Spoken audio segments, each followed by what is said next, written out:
Right inside the front door here, here's our townhome modular home. It's built in Florida. It's a two-piece modular, just got put together today. Here's the kitchen, open into the living room, master bedroom, dining room, another family room, got an office, bedrooms. Here's the view from the kitchen of the backyard. Utility room.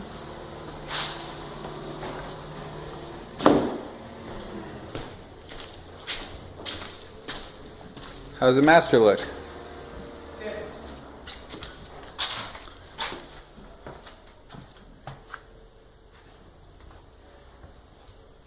These bedrooms have a Jack and Jill bathroom in there.